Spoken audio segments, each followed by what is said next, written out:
Good morning to you all, and welcome back to the world of the genius. How are you? कैसे हैं आप?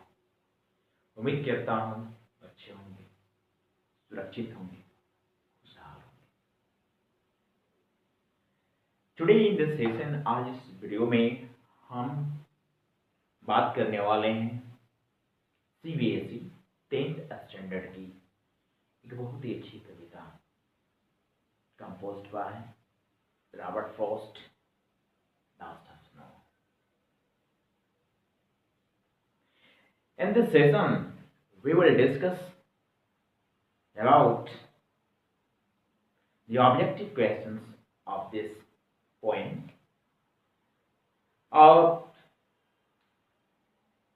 Session को शुरू करने से पहले अभी तक जिन लोगों ने मेरे चैनल को सब्सक्राइब नहीं किया है तो सब्सक्राइब वाले बटन को प्रेस करके चैनल को सब्सक्राइब कर लें और बेल आइकन को प्रेस कर दें, जिससे कि आने वाले वीडियो की नोटिफिकेशन आपको आसानी से मिल सके।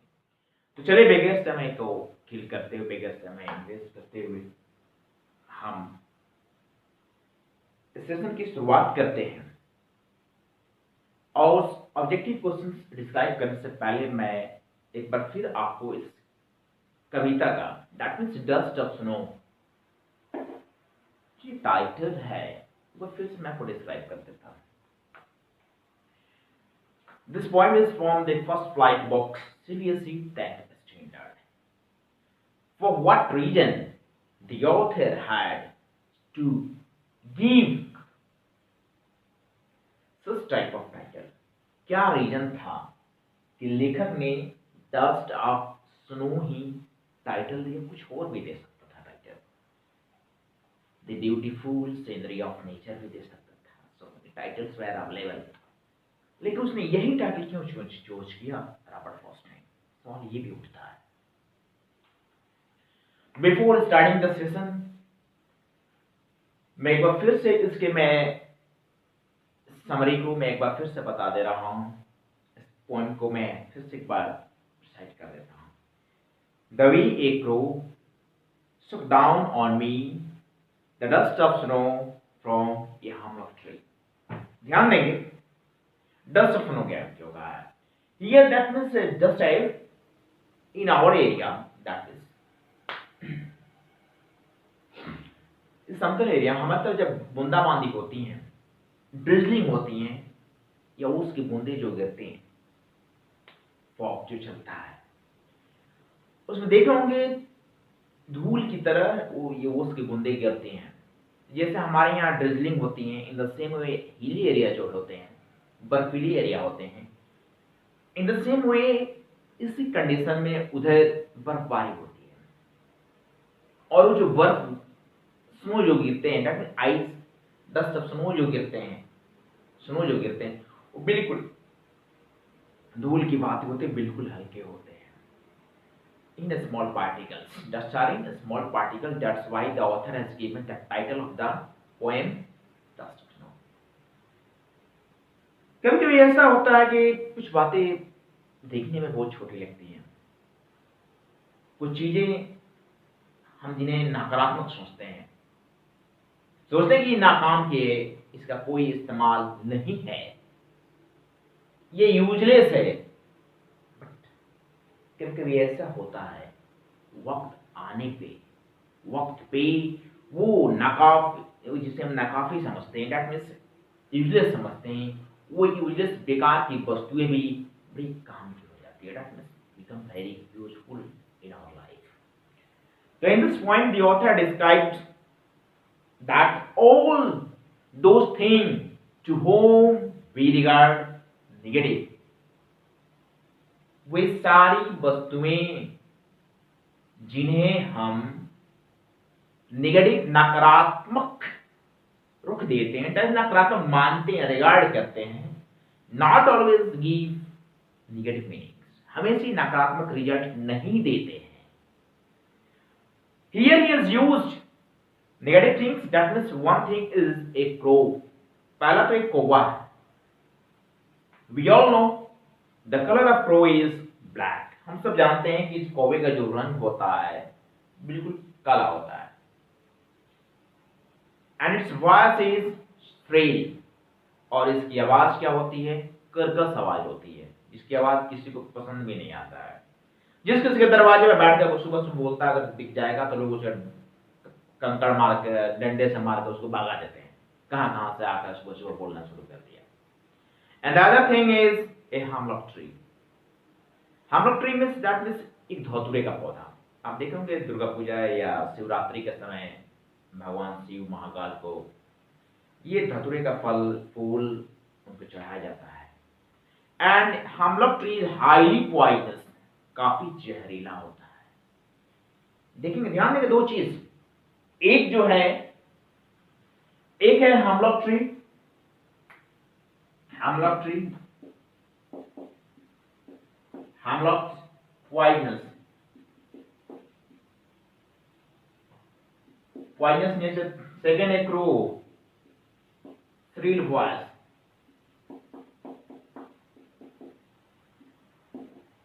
ये दोनों ही निगेटिव है। पहला क्या है, हेमलॉक ट्री जो पॉइजनस इन नेचर, मतलब नेचर ही क्या जहरीला है, ठीक है। दूसरा क्या, क्रो है, उसकी श्रील वॉइस है। तो ये कैसे कभी की नकारात्मक माइंड को, जो उसका मूड ऑफ होता है, कैसे पॉजिटिव करते हैं, इस कविता में कवि ने बताया। लिखा, the way A crow stooped down on me, the dust of snow from a hemlock tree had given my heart a singe of mood in some part of the day I had reached। कहता है, जिस तरह से एक कौवे ने उस hemlock tree पर बैठने के दरमियान, और उसके बैठने से जब डाली हेमलॉक ट्री की जब हिलती है और उस पर जो बर्फ जो रुके होते हैं जब गिरता है, that thing created a very beautiful scene and that scene changed my mood। कुछ होता क्या है कि लेखक उदास रहता है, पेंसिल मूड में रहता है, और ठंड का मौसम होता है। Each and everything were covered with ice। बर्फ से ढके हुए थे, समोसे से ढके हुए थे, बर्फबारी हो रही थी। And the author was going through that way। उस रास्ते से author जा रहा था। In the meantime, a crow was sitting on the branch of a hemlock tree। उसी दरमियान एक कौवा हेमलॉक ट्री के शाखा पे, धतूरे के डाली पे बैठा हुआ था, और उसे भी ठंड लग रही थी। वो क्या करता है, पोजीशन को एडजस्ट करने के लिए इधर उधर थोड़ा बहुत सरकता है। देखो एग्जांपल, बिजली के तार पर कौवे बैठे रहते हैं या कोई पक्षी इधर उधर की एडजस्ट करता है, अपने आप को एडजस्ट करता है, पोजीशन को एडजस्ट करता है, बैलेंस एडजस्ट करता है। तो इधर सरकता है, इसी दरमियान क्या होता है, वो ढाली हिलने लगती है और बर्फबारी मतलब जो बर्फ होते हैं वो गिरने लगते हैं। इस तरह से लेखक का जो मूड होता है ऑफ होता है, क्या होता है, अचानक चेंज हो जाता है, ठीक है।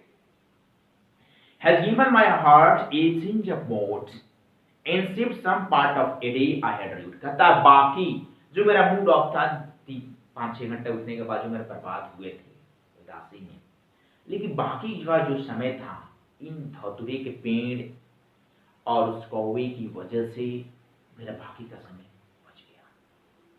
तो ये थे इस पॉइंट की समरी, और इससे रिलेटेड कुछ ऑब्जेक्टिव क्वेश्चन है, उसके बाद मैं आपको सब्जेक्टिव भी बताऊंगा। इसके पहले भी मैंने आपको सब्जेक्टिव क्वेश्चंस के मैंने वीडियो डाले थे, देखेंगे इससे रिलेटेड बहुत सारे क्वेश्चंस हैं जो ऑब्जेक्टिव आपको एग्जाम में पूछे जाएंगे, डेफिनेटली पूछे जाएंगे। तो वीडियो को बगैर स्किप करके लास्ट तक देखेंगे। देखिए क्वेश्चन क्या है, फर्स्ट है, who is the poet of the poem. सीधी सी बात है, Robert Frost. Why does the poet call it dust of snow.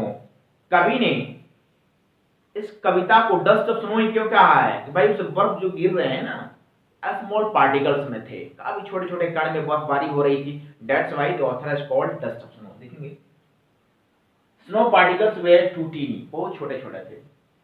The poet says of a day I had rued, एक दिन की बात है मैं काफी उदास था। What is the meaning of rued, that means held in regret, काफी नर्वस था। What uplifted his mood, उसके मूड को क्या सही करता है, सही कैसे होता है। Falling of snow on his shoulders, जब बर्फबारी उसके बर्फ के फाहे जब उसके कंधे पे गिरते हैं ना, उसकी बड़ी आनंद की प्राप्ति होती है। What is the rhyming scheme of the poem? A B A B C D C D, इसका rhyming scheme है। इसके वीडियो मैंने डाले हुए हैं, फिर से इसको वीडियो में आपको बनाकर अगर नहीं समझ में आएगा पिछले वाले वीडियो से, तो फिर से इसको राइम स्कीम में आपको फिर से मैं आपको पढ़ा दूंगा। Name the poetic device use in the line has given my heart. यहाँ पे कौन सा पोएटिक डिवाइस इस्तेमाल हुआ है, लिटरेरी डिवाइस, तो देखेंगे हैज गिवन माय हार्ट,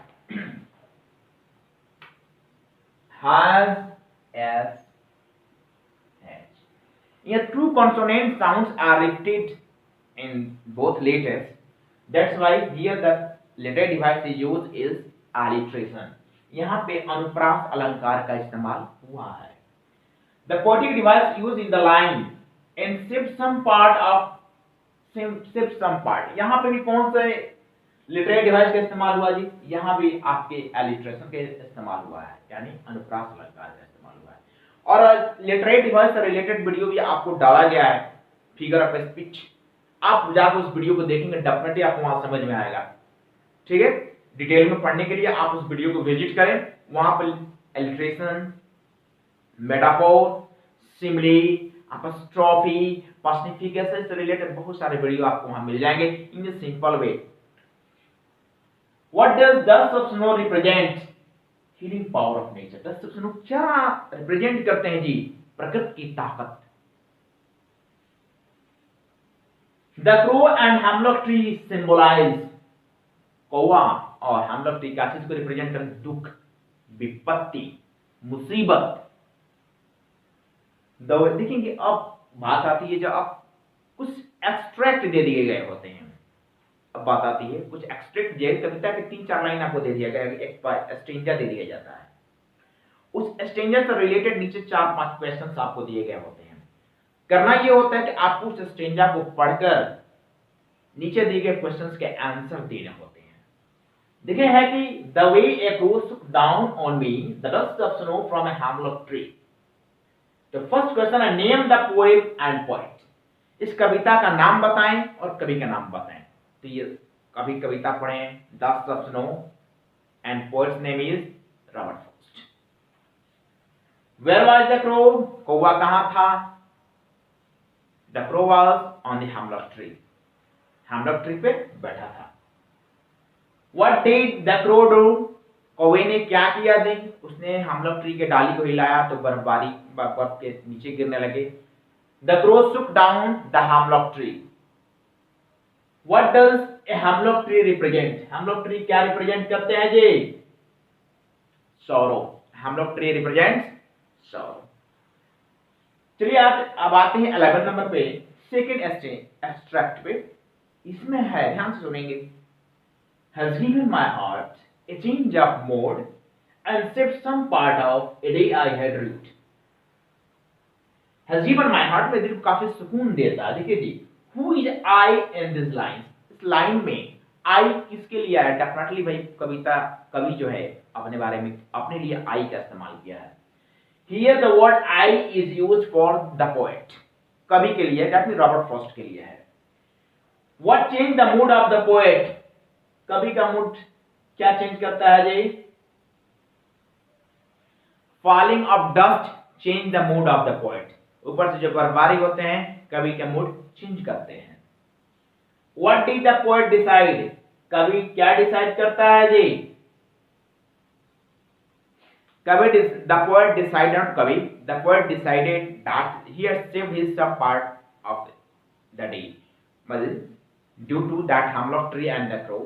उस हेमलॉक ट्री और कौवे की वजह से बाकी दिन का समय बर्बाद होने से इनका बच जाता है। What was the mood of the poet before and after the incident? अगली बात सीधी सी बात है, घटना के पहले और घटना के बाद कवि का मूड कैसा था जी? घटना के पहले कवि उदास था, घटना के बाद कवि खुश था।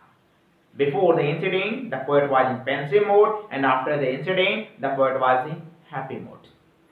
इस तरह से हमारा ये आज का सेशन यहीं कंप्लीट होता है, लेकिन दूर नहीं जा रहे हैं। फिर अगले वीडियो में आपसे फिर मिलेंगे। और फिर एक बार आपसे रिक्वेस्ट करते, अभी तक जिन लोगों ने इस चैनल को सब्सक्राइब नहीं किया है, इस तरह की वीडियो आगे भी देखने के लिए हमारे इस चैनल को सब्सक्राइब करें, बेल आइकन को प्रेस करें। वीडियो अच्छा लगे तो दोस्तों को शेयर करें, रिलेटिव्स को शेयर करें, उनको भी शेयर करें जो इंग्लिश आगे भी पढ़ना चाहते हैं। जय हिंद, जय भारत।